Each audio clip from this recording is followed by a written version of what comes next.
सुबह का उजाला नई ऊर्जा आपके जीवन में भर दे, हर कदम पर सफलता आपके नाम कर दे। हर नया दिन जीवन की एक नए पेंटिंग के समान है, जिसमें अपनी सफलता के एक खूबसूरत रंग हमें भरने हैं। इसलिए जागिए और अपने लक्ष्य को प्राप्त करने का प्रयत्न कीजिए। सुप्रभातम, स्वागत है आपका इस विशेष कार्यक्रम में। मैं हूं किरण भारद्वाज।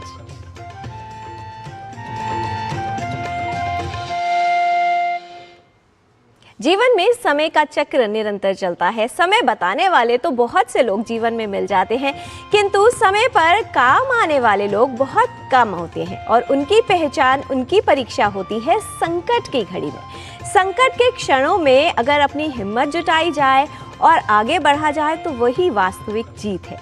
समय का ज्ञान लेते हैं और आइए इसके लिए देख लेते हैं आज का पंचांग। आज का पंचांग युगाब्द 5127, विक्रम संवत 2082, शक संवत 1947, उत्तरायण, फाल्गुन मास, शुक्ल पक्ष, षष्ठी तिथि, सोमवार, भरणी नक्षत्र। आज का दिन सभी के लिए मंगलमय हो।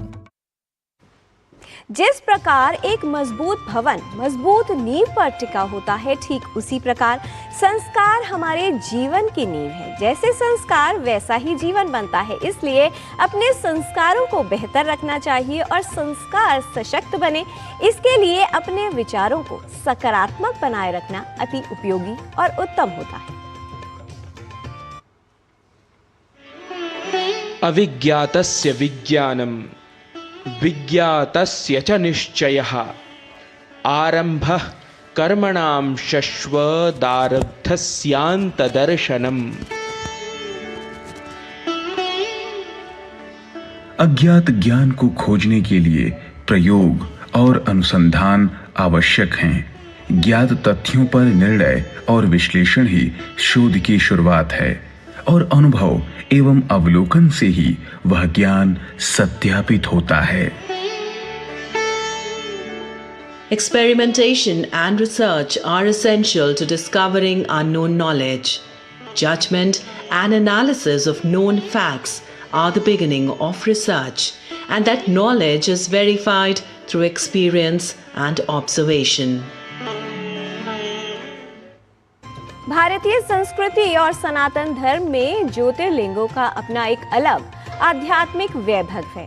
इन्हीं 12 ज्योतिर्लिंगों में से एक श्री शैलम एक ऐसा स्थान जहां महादेव ज्योतिर्लिंग के रूप में और माता पार्वती शक्ति पीठ के रूप में एक साथ विराजमान है। आंध्र प्रदेश के नरमल्ला में की पहाड़ियों के बीच स्थित ये ज्योतिर्लिंग, जिसे दक्षिण का कैलाश भी कहा जाता है। आइए देख लेते हैं इसी पर आधारित हमारे सहयोगी गिरीश मिश्र की ये विशेष रिपोर्ट।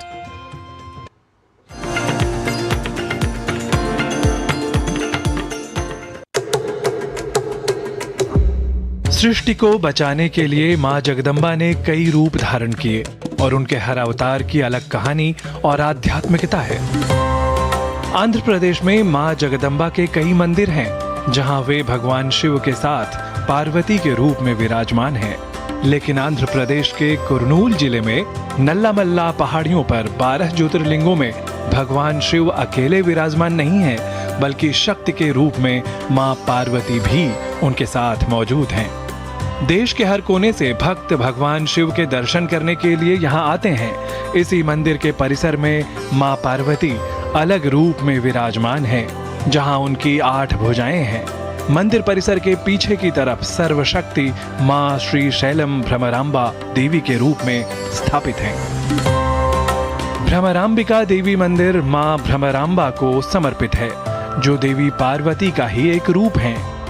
देवी भगवान शिव के अवतार भगवान मल्लिकार्जुन स्वामी की पत्नी हैं। इस मंदिर में देवी की पूजा ब्राह्मणी शक्ति के रूप में की जाती है। यहाँ माता को रेशमी साड़ी अर्पित की जाती है। मंदिर के गर्भगृह में ऋषि अगस्त्य की पत्नी लोपामुद्रा की प्रतिमा है। पौराणिक कथाओं के अनुसार जब स्वामी कार्तिकेय अपने माता पिता से रूठकर क्रौंच पर्वत पर आ गए थे, तब उन्हें मनाने के लिए स्वयं महादेव और माता पार्वती यहाँ पधारे। माता पार्वती को मल्लिका और भगवान शिव को अर्जुन कहा जाता है और इसी मिलन से इस पावन धाम का नाम पड़ा मल्लिकार्जुन। इस स्थान की महिमा इतनी है कि यहाँ के शिखर मात्र के दर्शन से मनुष्य के सभी पाप कट जाते हैं। श्री शैलम भ्रमरांबिका मंदिर की वास्तुकला भी उत्कृष्ट है। गोपुरम पर भगवान गणेश की प्रतिमा बनी है और मंदिर परिसर में भी कई छोटे छोटे उपमंदिर बने हैं। मंदिर परिसर में नंदी मंडप, वीर शिरो मंडप, मल्लिकार्जुन मंदिर, सहस्रलिंगेश्वर, अर्धनारीश्वर, वीरभद्र, उमा महेश्वर और नव ब्रह्म मंदिर स्थापित हैं। मंदिर के चारों ओर ऊंची दीवारें हैं जिन्हें कोट्ठम कहा जाता है। विजयनगर साम्राज्य के राजा हरिहर राय ने यहाँ के मुख्य गोपुरम का निर्माण कराया था। वास्तुकला की दृष्टि से यह मंदिर विजयनगर साम्राज्य की भव्यता का प्रतीक है। मंदिर की दीवारों पर की गई नक्काशी में रामायण और महाभारत के प्रसंग जीवित हो उठते हैं। यहाँ की सबसे विशेष बात है स्पर्श दर्शन। भक्त यहाँ स्वयं अपने हाथों से ज्योतिर्लिंग का स्पर्श कर अभिषेक कर सकते हैं, जो बहुत ही दुर्लभ अनुभव है। हैदराबाद से महज 213 किलोमीटर की दूरी पर स्थित यह मंदिर आस्था और पर्यटन का अद्भुत केंद्र है। प्रधानमंत्री नरेंद्र मोदी ने विगत वर्ष श्री शैलम की यात्रा की, जहां श्री शिवाजी स्फूर्ति केंद्र का भी उन्होंने दौरा किया। इस स्मारक परिसर में एक ध्यान मंदिर है जिसके चारों कोनों पर 4 प्रतिष्ठित किलों प्रतापगढ़, राजगढ़, रायगढ़ और शिवनेरी के मॉडल स्थापित हैं। महान छत्रपति शिवाजी महाराज वर्ष 1677 में श्री शैलम आए थे और यहाँ श्री मल्लिकार्जुन मंदिर में प्रार्थना भी उन्होंने की थी। कहा जाता है कि यह ध्यान मंदिर वह स्थान है जहां शिवाजी महाराज ने ध्यान लगाया था और भ्रमरांबा देवी से आशीर्वाद प्राप्त किया था। नारायण दत्त मिश्र के साथ गिरीश मिश्र की रिपोर्ट, डीडी न्यूज।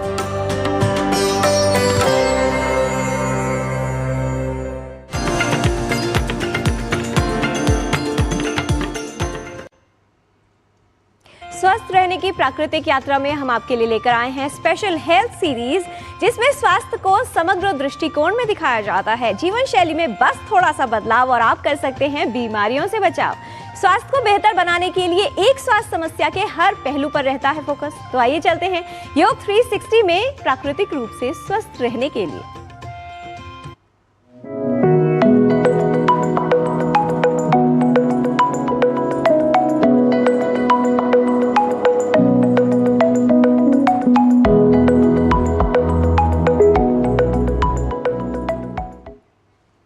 योग 360 में आपका स्वागत है। ये है हेल्थ का कंप्लीट पैकेज, जिसमें आसन है, आयुर्वेद है और हेल्थ है नेक्स्ट लेवल। बच्चों से लेकर बड़ों तक सभी बनेंगे हेल्दी विद योग 360।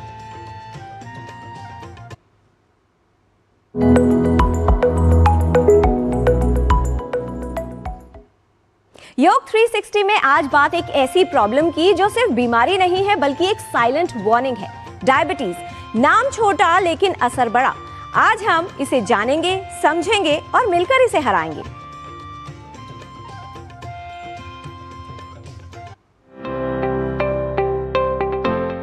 मधुमेह वो स्थिति है जिसमें शरीर में स्थित पैंक्रियाज में इंसुलिन नहीं बनता।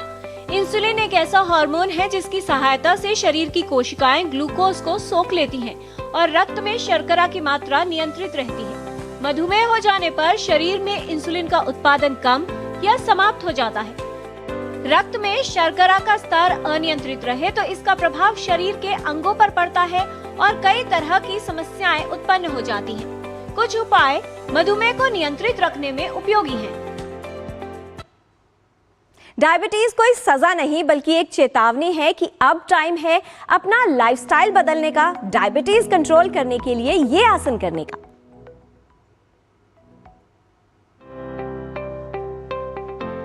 मंडूक आसन डायबिटीज के पेशेंट्स के लिए रामबाण है, लेकिन ये नहीं सोचना कि डायबिटीज होगी तभी हम इसको करेंगे। अगर आप नियमित रूप से मंडूक आसन का अभ्यास करते हैं तो डायबिटीज होगी ही नहीं। इतना इफेक्टिव ये प्रैक्टिस है और जिनको है उनको तो करना ही चाहिए। अगर घुटने सही हैं और जमीन पर बैठ सकते हैं तो निश्चित रूप से वज्रासन लगा करके अभ्यास कीजिए। वज्रासन में आ जाइए। आप अपने हाथ से मुष्टि यानी मुट्ठी बना लीजिए, इस मुद्रा को ले लीजिए और यहाँ पर जहाँ अंगूठा आपका अंदर जा रहा है इसको अपनी नाभि पर, नेवल पर टिका लीजिए। बाएं हाथ से हमने मुष्टिक बनाई, दाएं हाथ से हम पताका मुद्रा ले लेते हैं और उसको मुट्ठी के ऊपर टिका लीजिए। अब इसको हल्का सा अंदर प्रेस करेंगे, सांस छोड़ते हुए आगे झुकना है, लेकिन सीना और चेहरा सामने रहेगा, आंखें बंद रहेंगी। कैसे? इस स्थिति में आना, जितनी देर सांस बाहर रोक करके रख सकते हैं उतनी देर यहाँ रुकें। पैंक्रियाज पर इसके असर को महसूस करें, रक्त के प्रवाह को, ऊर्जा के प्रवाह को सीने की ओर, चेहरे की ओर महसूस करें। सांस भरते हुए वापस आ जाएं, हाथों को पूरी तरह से ढीला छोड़ दें। आंख खोलने की कोई जल्दी आपको नहीं करनी है। थोड़ी देर यहाँ रुकेंगे, फिर धीरे धीरे से आंखें खोल देंगे। इतनी बार कर सकते हैं, 4 से 5 रिपीटिशंस, अति सर्वत्र वर्जित, उससे ज्यादा की आवश्यकता है। अर्ध मत्स्य इंद्र के लिए हम इस तरह से अपने पैरों को सामने फैला लेते हैं। अपने लेफ्ट पैर को यानी बाएं पैर को ऐसे फोल्ड कीजिए कि राइट हिप को छू जाए और राइट पैर को ऐसे खड़ा रखिए। ये आपकी बेस पोजीशन होनी चाहिए। यहाँ से आप दाएं घुटने को बाएं बगल में ले लीजिए और राइट साइड ट्विस्ट कीजिए। एक्सहेल करते हुए, इनहेल करते हुए वापस आ जाएं। इस ही प्रक्रिया को हम दूसरी ओर दोहरा लेते हैं। वापस आ जाइए। रिलैक्स कैसे होंगे? पैरों को फैलाकर गर्दन को ढीला छोड़ दीजिए। इसका अभ्यास भी आप 4 से 5 बार दोहरा सकते हैं। अगर आप सोचते हैं कि डायबिटीज है तो क्या हुआ, कुछ भी खा लेंगे और कोई प्रॉब्लम नहीं होगी, तो ये गलती मत कीजिए। जरा रुकिए और अपना आहार बदलिए।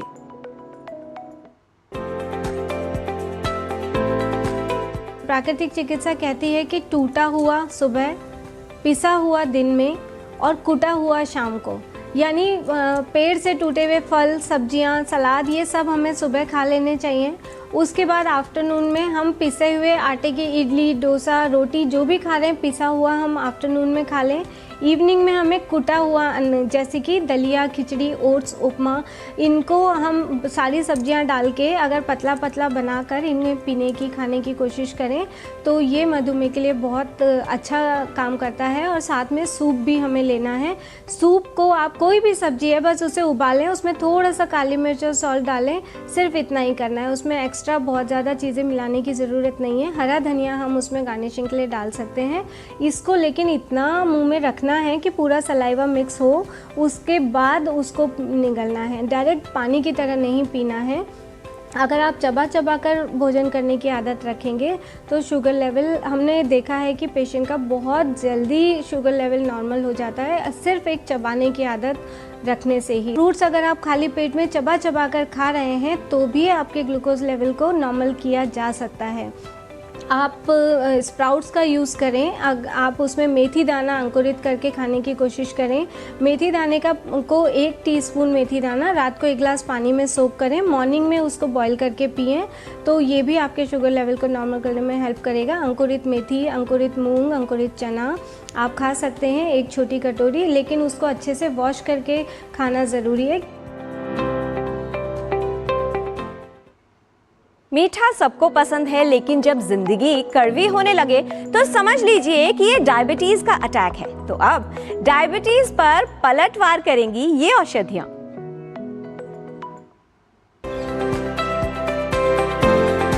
विशेष कर जैसे कि नीम का पत्ता है, करेला है, गिलोय, जो आज घर घर में गिलोय होता है, गिलोय। इसके अलावा जो हल्दी है, मेथी है ना, कड़वा नीम है, ये सभी के सभी चीज़ जो है मधुमेह को नियंत्रित करने में काफ़ी कारगर पाई गई है।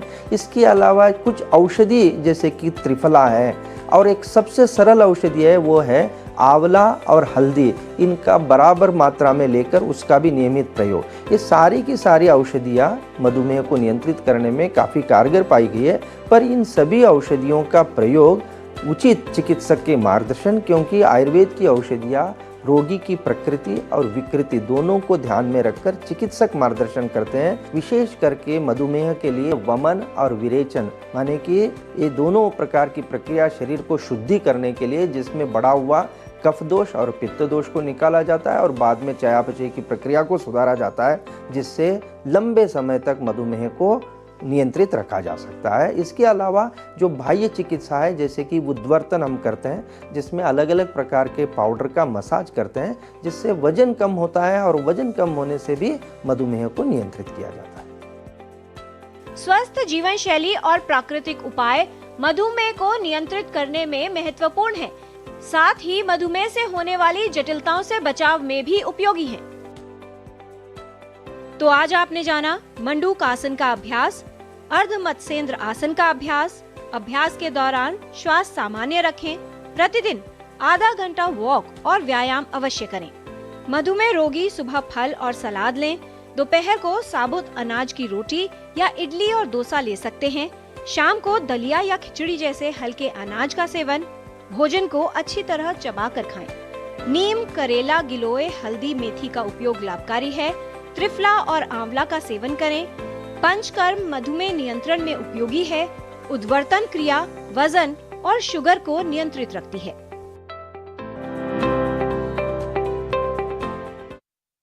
परहेज और अनुशासन, यही है सही इलाज। डायबिटीज पर जीत मिलेगी, बस आपको बदलना है अपने जीने का अंदाज। हेल्थ संबंधित जानकारी हम आप तक ऐसे ही लाते रहेंगे, आपको हेल्दी बनाते रहेंगे। बच्चों से लेकर बड़ों तक सभी बनेंगे हेल्दी विद योग 360।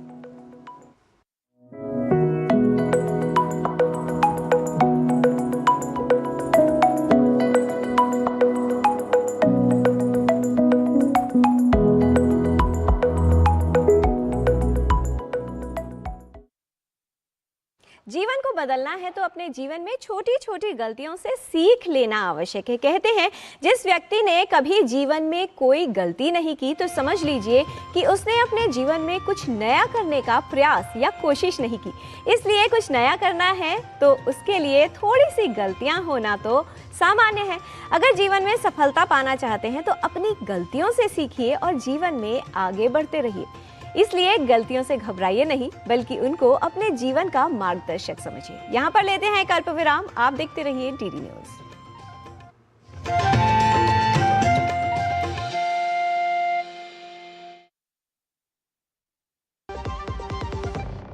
सुनो, एक अच्छी इंश्योरेंस पॉलिसी एआई से पूछते हैं।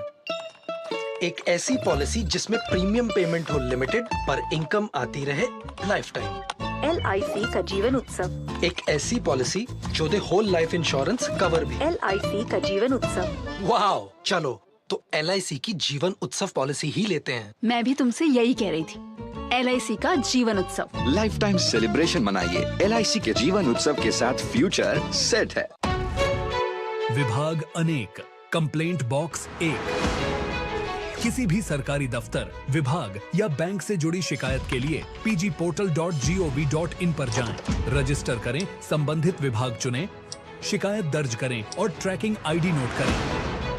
SMS या ईमेल पर एक्नॉलेजमेंट पाएं और शिकायत का जवाब सीधे मंत्रालय से प्राप्त करें। अब तक 1 करोड़ 12 लाख से अधिक भारतीयों ने भरोसा जताया। CP ग्राम्स, आपकी हर शिकायत का हल। अभी शिकायत दर्ज करें pgportal.gov.in। Video call. मैं सीनियर इंस्पेक्टर काली पहाड़ी चौकी से। यस, आपके पार्सल में ड्रग्स मिले हैं। ड्रग? मैंने आपको अरेस्ट किया जाता है। यदि बचना चाहते हो तो 2 लाख रुपए। ये फोन पे कौन अरेस्ट करता है? तुम पुलिस नहीं है और हम बोगा मतलब मूर्ख नहीं है। UPI कहता है अगर कोई नकली पुलिस बन के आपको भी कॉल करे और डराए तो कहो मैं मूर्ख नहीं।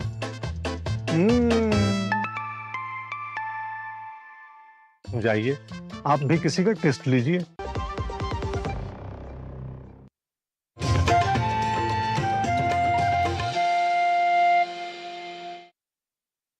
ब्रेक के बाद आपका स्वागत है।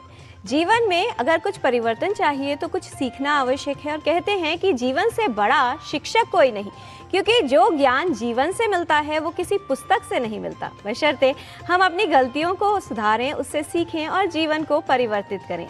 संस्कृत का ज्ञान लेने के लिए आइए चलते हैं संस्कृत पाठशाला में और अशुद्धियों को दूर करके शुद्ध लेखन और उच्चारण सीखते हैं हमारे सहयोगी डॉक्टर नारायण दत्त मिश्र से।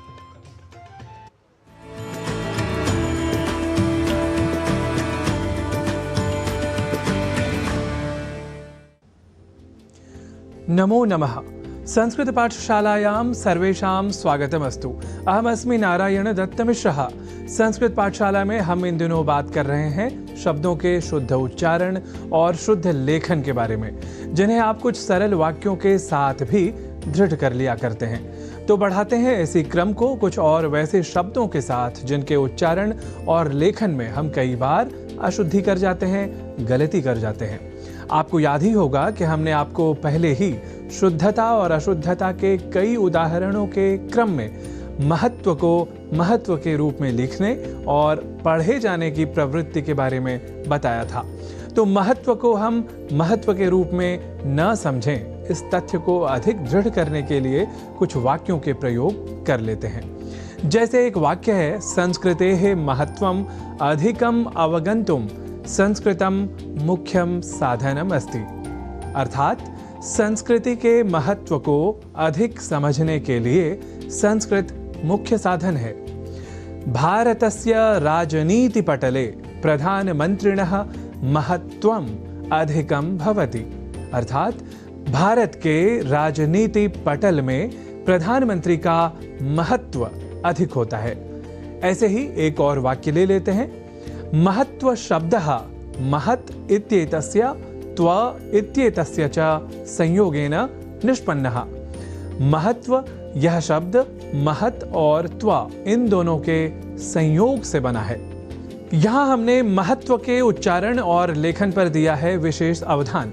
अर्थात महत्व में जो दो अर्ध तकार हैं उनके लेखन और उससे भी बढ़कर उनके उच्चारण पर ध्यान केंद्रित करें, तब हम आज की प्रवृत्ति के अनुसार किसी तरह की अशुद्धि नहीं करेंगे। कहने का अर्थ यह कि महत्व के दो अर्ध तकारों में एक अर्ध तकार का हम लोप नहीं करें। कम से कम जब हम और आप संस्कृत से जुड़े होते हैं तब तो अवश्य ही ऐसा कर जाना बड़ी अशुद्धि कहा जाएगा, क्योंकि हम सभी जानते हैं कि संस्कृत एक ऐसी भाषा है जिसकी वैज्ञानिकता और तार्किकता इतनी व्यापक है कि हम इस भाषा में जो या जैसे लिखते हैं वह या वैसा ही बोला करते हैं। और यदि हम ऐसा नहीं कर पा रहे तो हम संस्कृत के संस्कृतत्व को आघात पहुंचा रहे हैं, या अनवधानतावश हम स्वयं इस भाषा की वैज्ञानिकता ही नहीं समझ पा रहे। अस्तु, अब बढ़ते हैं हम आगे एक ऐसे ही शब्द की ओर जिसके लेखन और उच्चारण में हम सामान्य रूप से अब अधिक अशुद्धि करने लगे हैं, और वह शब्द है अत्यधिक, जिसे अत्याधिक इस रूप में न केवल लिखने की ही बल्कि बोलने की भी प्रवृत्ति या कुप्रवृत्ति बढ़ गई है। पर हम जब अति और अधिक इन दो शब्दों से मिलकर बने अत्यधिक शब्द में अपना संप्रत्यय दृढ़ कर लें तो संभवतः भूल से भी अशुद्धि नहीं होगी। तो यह शब्द अत्यधिक इस रूप में ही है सर्वथा शुद्ध। इस संस्कार को और दृढ़ करने के लिए आइए अपने क्रम के अनुसार संस्कृत वाक्यों का कर लेते हैं अभ्यास। अत्यधिक वृष्टि ही जाता अधुना तो वृष्टि ही न आवश्यकी एव। अर्थात अत्यधिक वर्षा हो चुकी, अब तो वर्षा आवश्यक ही नहीं। अत्यधिकोष्णता अत्यधिक शैत्यम च में न रोचेते। अर्थात अत्यधिक गर्मी और अत्यधिक ठंड मुझे ठीक नहीं लगते। ऐसे ही अगला वाक्य ले लेते हैं। अत्यधिक स्नेहः अत्यधिक क्रोधः उभौ ही स्वभावौ न सम्यगोक्तौ। अर्थात अत्यधिक स्नेह और अत्यधिक क्रोध ये दोनों ही स्वभाव ठीक नहीं कहे गए। तो आज आपने महत्व और अत्यधिक इन दो शब्दों के शुद्ध स्वरूप और उनके लेखन और उच्चारण के बारे में जाना, और विशेष रूप से कुछ वाक्यों के साथ इन शब्दों के शुद्ध स्वरूप को आपने अवश्य ही अब हृदयंगम कर लिया है। इसी विश्वास के साथ आज की संस्कृत की पाठशाला में इतना ही। तावत् प्रतीक्षा विधेया भवद्भिः संस्कृतानुरागिभिः संस्कृत पाठशालायाः अग्रिम कक्षायाः। तावत् नमो नमः।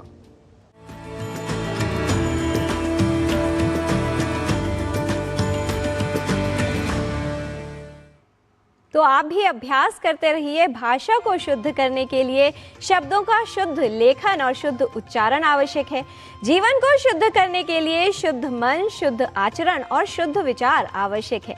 ये ध्यान रखिए कि जो आनंद शांत रहकर चुप रहने में है वो शिकायत करने में नहीं है, क्योंकि अज्ञानता की शक्ति है क्रोध और ज्ञान की शक्ति है मौन। भूल से मत डरिए, क्योंकि भूल होना हमारी प्रकृति है, मानव का स्वभाव है। उसे मान लेना संस्कृति है और उसमें सुधार करना यही प्रगति है। ध्यान रखिए कि व्यक्ति साधनों से नहीं साधना से श्रेष्ठ बनता है, भवनों से नहीं भावना से श्रेष्ठ बनता है, और उच्चारण से नहीं उच्च आचरण से श्रेष्ठ बनता है। जीवन में उच्च आचरण रखने का प्रयत्न कीजिए। आज के कार्यक्रम में इतना ही। हमारी पूरी टीम को दीजिए अनुमति। नमस्कार।